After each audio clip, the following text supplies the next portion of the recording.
Hello നമസ്കാരം. Study സ്റ്റുഡിയോയിലേക്ക് എല്ലാവർക്കും സ്വാഗതം. നമ്മളിന്ന് ശ്രീനാരായണ ഗുരു ഓപ്പൺ യൂണിവേഴ്സിറ്റി BA തേർഡ് സെമിസ്റ്ററിയുടെ 4ാമത്തെ ബ്ലോക്കിൽ 3ാമത്തെ യൂണിറ്റാണ്. മെയിൻ പേപ്പറായ കേരള ഹിസ്റ്ററിയിൽ കേട്ടോ. 4ാമത്തെ ബ്ലോക്കിൽ 3ാമത്തെ യൂണിറ്റാണ് ക്ലാസ്സിൽ ഡിസ്കസ് ചെയ്യാൻ പോകുന്നത്. അപ്പോൾ ക്ലാസ്സിലേക്ക് പോകുന്നതിന് മുമ്പ് നിങ്ങൾ ഈ ചാനൽ ആദ്യമായിട്ടാണ് കാണുന്നതെങ്കിൽ സബ്സ്ക്രൈബ് ചെയ്യുക, ഷെയർ ചെയ്യുക, നിങ്ങളുടെ കമൻറ്റുകൾ എഴുതി അറിയിക്കുക. അതേപോലെ തന്നെ പെയ്ഡ് നോട്ട്സോ പെയ്ഡ് അസൈൻമെൻറ്റ്സോ ഒക്കെ ആവശ്യമുള്ളവരുണ്ടെന്നാണെങ്കിൽ മുൻ വീഡിയോസിലൊക്കെ ഡിസ്ക്രിപ്ഷൻ ബോക്സിൽ ഞാൻ എൻ്റെ വാട്സാപ്പ് നമ്പർ കൊടുത്തിരുന്നു. ആ നമ്പറിൽ ബന്ധപ്പെടുവാണെങ്കിൽ നിങ്ങൾക്ക് അതിൻ്റെ ഡീറ്റെയിൽസ് തരാം. അസൈൻമെൻറ്റ്സ് ഇംഗ്ലീഷിലാണുള്ളത്, നോട്ട്സ് മലയാളത്തിലാണുള്ളത് കേട്ടോ.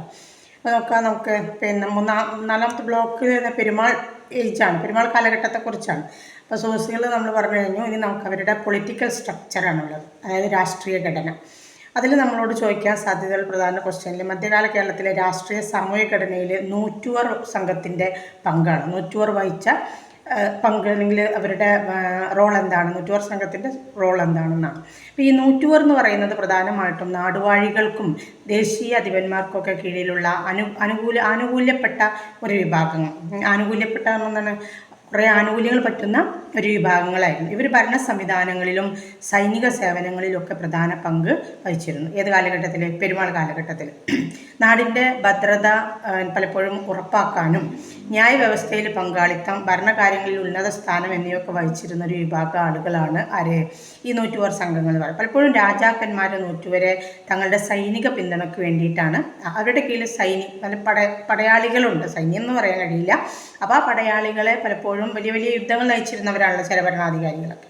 അപ്പോൾ അത്തരത്തിലുള്ള യുദ്ധത്തിൽ സൈനികരെ പോരാൻ തോന്നുമ്പോഴൊക്കെ ഈ നാടുവാഴികളോട് പറഞ്ഞാൽ അവരെന്ത് ചെയ്തിരുന്നു, ഈ നൂറ്റുവർ സംഘത്തെ അവർക്ക് എത്തിച്ചു കൊടുത്തിരുന്നു. അപ്പോൾ അങ്ങനെ സൈനിക പിന്തുണയ്ക്ക് വേണ്ടിയിട്ട് ഇവരെ ആശ്രയിച്ചിരുന്നു. അതുപോലെ തന്നെ ഇവർക്ക് ഭൂമിയുടെ ഭാഗങ്ങളുടെ നിയന്ത്രണവും ഭാരവാഹിത്വവും ഇവർക്കുണ്ടായിരുന്നു. രാജാവ് ഏൽപ്പിച്ച് തന്നെയാണ് തുടക്കത്തിൽ കേട്ടോ. കൂടാതെ വലിയ നാടുകളുടെ ഭരണത്തിൽ ഇവർ സ്വാധീനം ചെലുത്തുകയും ചെയ്തിരുന്നു. അപ്പോൾ അങ്ങനെയാണ് ഭൂമി ഉടമകളായിട്ടുണ്ടാകുമ്പോൾ എന്താണ്, സ്വാഭാവികമായിട്ടും അവർ ധനികരായിട്ട് മാറും. അപ്പോൾ ആ ഒരു സമ്പത്തിൻ്റെ പേരിൽ അവർക്ക് ഈ ഭരണത്തിലൊക്കെ സ്വാധീനം ഉണ്ടാവുകയും ചെയ്തിരുന്നു. അതുപോലെ തന്നെ നൂറ്റുവർ ഉയർന്ന സാമൂഹിക പദവിയിലുണ്ടായിരുന്ന ആളുകളാണ്. അതുകൊണ്ട് തന്നെ ഭൂമി കൈവശം വെച്ചിരുന്ന ഇവർക്ക് മനുഷ്യത്വം, കുടുംബ ബന്ധങ്ങൾ എന്നിവയിൽ വലിയ സ്വാധീനം ഉണ്ടായിരുന്നു. ക്ഷേത്ര സംബന്ധമായ കാര്യങ്ങളിലും ആഘോഷങ്ങളിലൊക്കെ ഇവർ വലിയ സ്വാധീനം ചെലുത്തി. അതുപോലെ തന്നെ ഇവരിൽ നിന്നുള്ള, അതായത് ഈ നൂറ്റുവരിലുള്ള ഒരുപാട് പല ദേശങ്ങളിലെ അല്ലെങ്കിൽ പല പ്രദേശങ്ങളിലെ നൂറ്റുവർ സംഘങ്ങളിലെ വലിയൊരു വിഭാഗം ശുദ്ര വിഭാഗത്തിൽ നിന്ന് വന്നവരാണ്. പക്ഷേ ശുദ്ര വിഭാഗത്തിൽ നിന്നുള്ളവരാണെങ്കിൽ പോലും അവരെന്തായി, പിന്നീട് ഉയർന്ന പദവിയിലെത്തി. എങ്ങനെ? ധാരാളം ഭൂമി കൈവശം വെച്ച് ധാരാളം സമ്പത്ത് നേടിയെടുത്തുകൊണ്ട് ഇവരെന്ത് ചെയ്തു, അവർ ഉന്നത പദവിയിലൊക്കെ അല്ലെങ്കിൽ പ്രധാന ശക്തിയായിട്ട് അവർ മാറി. മറ്റവരുടെ ഉന്നത സ്ഥാനം, വർണ്ണക്രമം, ജന്മാവകാശം മുതലായവയെ ശക്തിപ്പെടുത്തി. പരമ്പരാഗത കർമ്മ പദ്ധതികൾ, സൈനിക സേവനം, അതുപോലെ ചുമതലകൾ എന്നിവയിലൂടെ മധ്യകാല കേരളത്തിൻ്റെ സാമൂഹിക സാമ്പത്തിക ഘടനയെ രൂപപ്പെടുത്തുന്നതിൽ നിർണായക പങ്ക് വഹിച്ചൊരു വിഭാഗമാണ് ഈ നൂറ്റുവർ സംഘം. അപ്പോൾ ഇവർ ചുരുക്കി പറഞ്ഞാലാണ് നല്ല സൈനിക പാടവമുള്ള പോരാളികളാണ് നൂറ്റുവർ സംഘങ്ങൾ. നാടുവാഴികളുടെ കീഴിൽ അവരവരുടെ ബലത്തിന് വേണ്ടി കൊണ്ട് നടക്കുന്ന ഒരു പോരാളി വിഭാഗമാണ് നൂറ്റുവർ സംഘം എന്ന് പറയുന്നത്. അതാണ് മനസ്സിലാക്കി വെക്കേണ്ടത്. ഇനി 4 തളിയെക്കുറിച്ചാണ്. 4 തളികൾ എന്താ? 4 തളി ഗ്രാമസമുദായത്തിൻ്റെ ന്യായമായ വ്യവസ്ഥയും ഭരണ സംവിധാനവും സൂചിപ്പിക്കുന്ന ഒരു പ്രാധാന്യമുള്ള സ്ഥാപനമാണ് ഈ 4 തളി എന്ന് പറയുന്നത്. 4 മൂലകളുള്ള ഒരു വേദി എന്നാണ് ഇതിൻ്റെ പദാർത്ഥം. 4 തളി എന്ന് പറഞ്ഞാൽ അതിൻ്റെ അർത്ഥം ഇത് നാടുകളുടെ ഭരണ കേന്ദ്രമായിട്ടാണ് പ്രവർത്തിച്ചിരുന്നത്. നിയമവ്യവസ്ഥ, അതുപോലെ ഭൂമിയുടെ പേരുള്ള വിവാദങ്ങൾ തുടങ്ങിയവയുടെ പരിഹാരത്തിന് 4 തളിയിൽ യോഗങ്ങൾ ചേരുകയും അതിൽ തീരുമാനം എടുക്കുകയൊക്കെ ചെയ്തിരുന്നു. നാടുവാഴികൾ, നൂറ്റുവർ, മറ്റ് വിശിഷ്ട വ്യക്തികളും നാട്ടുകാരും ചേർന്നാണ് തീരുമാനങ്ങൾ എടുത്തിരുന്നത്. 4 തളിയിൽ വെച്ച് തീരുമാനങ്ങൾ എടുക്കുമെന്ന് പറഞ്ഞില്ലേ. അങ്ങനെ നാട്ടുകാരുടെ സമ്മേളനം നടത്തി നാടിൻ്റെ ആവശ്യങ്ങൾ പരിഗണിക്കുന്നതിനുള്ള ഒരു സമിതിയായിരുന്നു സത്യത്തിൽ 4 തളി. പക്ഷെ ഒരിക്കലും അതിന് സമിതി എന്ന് പറയരുത്, 4 തളി എന്ന് തന്നെ പറയാം കേട്ടോ.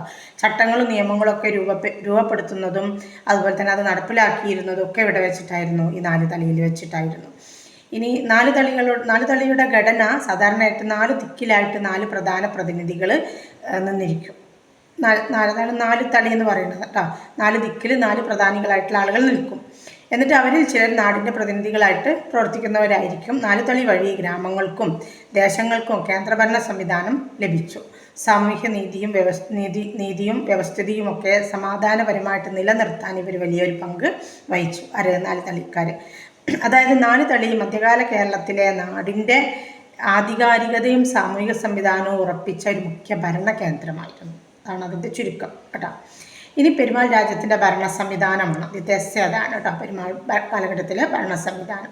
എസ് എന്ന് പറയുമ്പോൾ നമുക്ക് അത്ര അങ്ങോട്ടൊന്നും എഴുതാനില്ല, ഇതൊക്കെ തന്നെ ഉള്ളൂ. അപ്പോൾ അത്ര തന്നെ എഴുതിയാൽ മതി. അപ്പോൾ നമുക്ക് എന്ത് ചെയ്യാം, നാടുവാഴികളൊക്കെ വെച്ച് നൂറ്റുവർ സംഘത്തൊക്കെ വെച്ചിട്ട് വേണമെങ്കിൽ അതിനൊന്ന് സ്പേസ് ഉണ്ടാക്കാൻ വേണ്ടിയിട്ട് വേണമെങ്കിൽ ചെയ്യാം കേട്ടോ. പെരുമാൾ രാജാവ് അഥവാ ചേര പെരുമാളായിരുന്നു രാജ്യത്തിൻ്റെ സർവാധിപതി. എങ്കിലും ഭരണത്തിലെ നാടുവാഴികൾക്കും പ്രാദേശിക നായന്മാർക്കും കുടുംബാധിപന്മാർക്കും ഒക്കെ വലിയ സ്വാധീനം ഉണ്ടായിരുന്നു. രാജാവ് ധാർമ്മികാധികാരി എന്ന നിലയിലാണ് അറിയപ്പെട്ടിരുന്നത്. രാജ്യത്തെ പല നാടുകളും ദേശങ്ങളും ഒക്കെ നാടുകളും ദേശങ്ങളുമായിട്ടൊക്കെ വിഭജിച്ചിരുന്നു രാജ്യത്തെ. ഓരോ നാടിൻ്റെയും ഭരണത്തിന് നാടുവാഴികളുണ്ടായിരുന്നു.